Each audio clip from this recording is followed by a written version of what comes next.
नमस्कार, आप देख रहे हैं विजेंद्र सिंह वीवी न्यूज।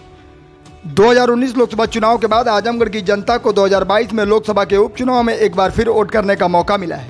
भोजपुरी फिल्म जगत के सदाबहार सुपरस्टार दिनेश लाल यादव और निरहुआ उपचुनाव में एक बार फिर भाजपा की पहली पसंद बनकर मैदान में उतरे। मोदी और योगी के दुलारे और जनता के प्यारे निरहुआ जहां भी कदम रख रहे हैं, जनता का असीम प्यार उन्हें मिल रहा है। धुआंधार चुनाव प्रचार और घर घर पहुंचने की चाहत, निरहुआ को गांव की पगडंडी, हर गली हर मोहल्ले के लोगों से मिलना इस फिल्मी सितारे की आदतों में शुमार है। इसी कड़ी में जब निरहुआ सगड़ी में जनसंपर्क करने निकले तो पहुंच गए छपरा सुल्तानपुर गांव में, जहां उनके स्वागत के लिए लोगों का प्यार देखते ही बनता था। जनता उनके साथ ऐसा व्यवहार कर रही थी जैसे मानो वही आजमगढ़ के सांसद हों, और निरहुआ भी जनता से मिलने के दौरान उनकी समस्याओं को भी बखूबी सुन रहे थे। उनके साथ मौजूद लोग उन समस्याओं को नोट भी कर रहे थे और ज़रूरत लगती तो निरहुआ तुरंत उन समस्याओं का निराकरण के लिए तत्काल संबंधित अधिकारियों से बात भी करते हैं। आपको बता दें कि इनके साथ मौजूदा छपरा सुल्तानपुर के युवा भाजपा नेता, आजमगढ़ के पूर्व जिला महामंत्री सोनू सिंह ने गांव के लोगों से उनका परिचय करवाया। साथ में पूर्व विधायक वंदना सिंह और अजमतगढ़ के लोकप्रिय ब्लॉक प्रमुख मनीष मिश्रा भी कदम से कदम मिलाकर निरहुआ का भरपूर समर्थन करते दिख रहे थे। आइए विजेंद्र सिंह की ये रिपोर्ट देखिए। भैया, 2019 के बाद एक बार फिर उपचुनाव का मुझे मौका मिला आजमगढ़ में, एक बार फिर आप मैदान में। उस बार दो महारथी आपके सामने थे, इस बार सपा बसपा और भाजपा तीनों अकेले लड़ रहे जी। और जिस तरीके से आपने आजमगढ़ को भरपूर समय दिया 2019 से और अब तक लगातार बने रहे जी, इस बार का मिजाज आपको कैसा लग रहा है और जीत को लेकर कितना आश्वस्त है?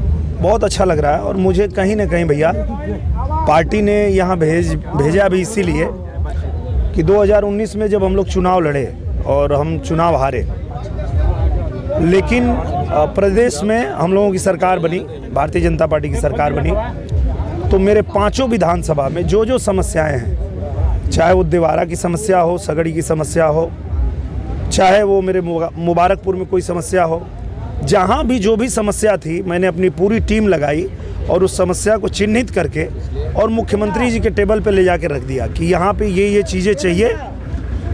तो पूजनीय महाराज जी को भी लगा काम कर सकता है, तो अगर ये जीतेगा तो कितना ज़्यादा काम करेगा, तो इसलिए उन्होंने मुझे दोबारा आशीर्वाद दे के भेजा कि तुम जाओ फिर से दोबारा वहाँ लड़ो।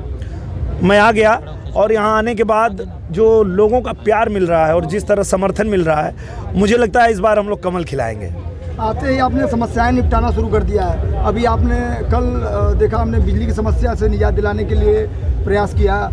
तो क्या लगता है आजमगढ़ में कौन सी प्रमुख समस्याएं आपको लग रही हैं जिनको आप सांसद बनते ही इन 5 समस्याओं को आप लेकर आएंगे मैदान में? सबसे पहले जो समस्या सुलझाना है भैया, वो है मास्टर प्लान का। आजमगढ़ का मास्टर प्लान नहीं बना है, सबसे पहला काम वो करना है, क्योंकि उसके चलते लोगों को बहुत तकलीफ होती है। आजमगढ़ के लोगों को, वो अगर लोन के लिए अप्लाई करते हैं, होम लोन, तो लोन पास हो जाता है, लेकिन तब तक नक्शा पास नहीं होता है, तो वो लोन पास होके भी उन्हें अपना घर नहीं बना सकते।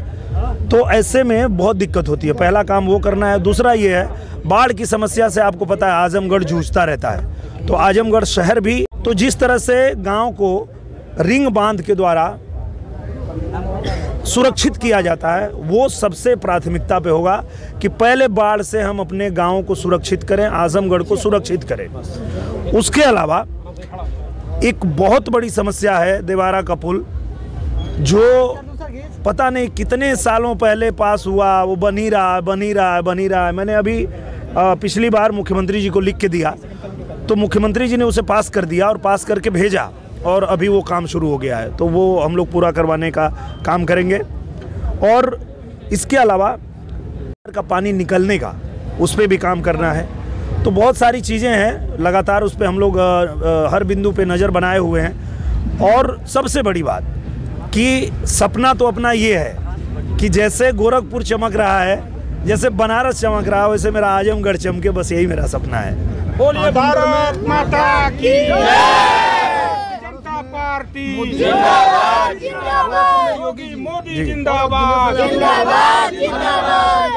तो कहीं ना कहीं पूर्वांचल का विकास जो है निश्चित रूप से होगा, इसको लेकर आप कितना आश्वस्त हैं? और अभी एक सगड़ी की भी जो समस्याएं हैं जी, क्योंकि यार कोई विधायक भाजपा का नहीं हो पाया, 10 की 10 सीट चली गई जी, आप आपको जनता इसी उम्मीद में देख रही है कि कम से कम एक ऐसा नेता हमारे बीच हो जो हमारे लोगों की बातें सुने, हम उस तक पहुंच सके। और आप सबसे आसानी से लोग आप तक पहुंच पाते हैं। बिल्कुल बिल्कुल बिल्कुल, मैं लोगों के बीच में ही रहता हूं। मैं लोग, क्योंकि देखिए मैं तो आप ही लोगों के बीच का हूं ना। मैं कोई बहुत बड़े, यहीं आपके बगल में पैदा हुआ टणवा में, मैं आप ही लोगों की तरह खेती बाड़ी किया और खेती बाड़ी करके पढ़ाई लिखाई करके, और मेरे पिताजी गायक थे तो मैं गायकी करने लगा पिताजी के आशीर्वाद से।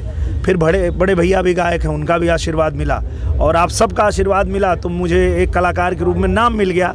पर मैं हूँ तो इसी धरती का, इसी ज़मीन का, इसी मिट्टी का। तो मैं यहाँ आने में, यहाँ बैठने में, लोगों से बात करने में मुझे ज़रा भी दिक्कत नहीं होती, क्योंकि जो आदमी जहाँ पैदा होता है, जहाँ पला बड़ा रहता है, उसको वहीं अच्छा लगता है। भले वो कितना भी तरक्की कर ले, कितना भी आगे बढ़ जाए, लेकिन उसको अच्छा लगता है अपने मिट्टी में, अपने लोगों में। अब चाचा बैठल हुआ, इनसे बात करे में, भैया बैठल हुआ, इनसे बात करे में, जो मतलब आपसी बात होला, जो अपने भाषा में बात होला, तो ओकर जो आनंद है वो दुनिया में कहीं आनंद ना। तब ये तो बात सही है कि हम हमेशा अपने लोग, और चूंकि एक किसान हो के जौन समस्या हम झेले हैं वो और लोग ना झेले, एकर प्रयास हम करे के कोशिश करत हैं। यही से आप लोग खातिर लड़त हैं। आपकी बात, समय का बहुत अभाव हुआ, जनसंपर्क बहुत लंबा आप कर रहा जी। कल आपका जनसंपर्क कहाँ रही, और जनता आपके से अगर कल भी मुलाकात कर चाहे, अगर कोनो समस्या लेके, तो क्या ये भी जनता आपसे मिलत ही? बिल्कुल जी। तो एक कैसे सुलझावत हैं चुनाव के दौर में? चुनाव के दौर में भी तत्काल हमन सुलझावल जाला। ओमन वो टाल मटोल करे वाला नेता ना है जा। सवेरे सवेरे हमन निकलनी है जाए जनसंपर्क खातिर। रास्ते में पता चलल कि अरे कल से ही एगो आवास बाटे वहाँ, और बिजली कल से कट गए है कांसी राम आवास ना, कांसी राम आवास में।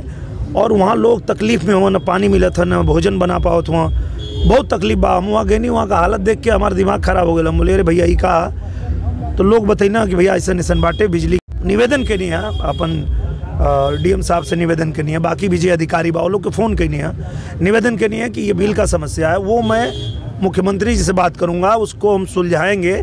लेकिन आप ऐसे गर्मी में लोगों को मार नहीं सकते हैं, आप तुरंत चालू करिए। तो उनको मैं धन्यवाद देता हूं डीएम साहब को कि उन्होंने तुरंत चालू करवा दिया और लोग जो है राहत पा गए। तो कहने का मतलब ये है कि हम लोग आपके बीच में आते हैं, और चाहे हम चुनाव लड़ने जाते हैं, क्यों जाते हैं कि हमारे लोगों को कोई समस्या हो तो हम वहाँ पहुँच जाएँ। हम सरकार के साथ में हैं तो हम वहाँ पहुँच के आपकी बात रख दें। बस इसीलिए हम आपके बीच आए हैं, और हम आपसे वादा करते हैं कि आप लोग एक मौका मुझे दीजिए। ज़्यादा समय नहीं है, 1.5-2 साल का समय है। एक मौका दीजिए, अगर मैं आप लोगों के लिए अच्छा नहीं किया तो मुझे बदल दीजिएगा। भारत माता की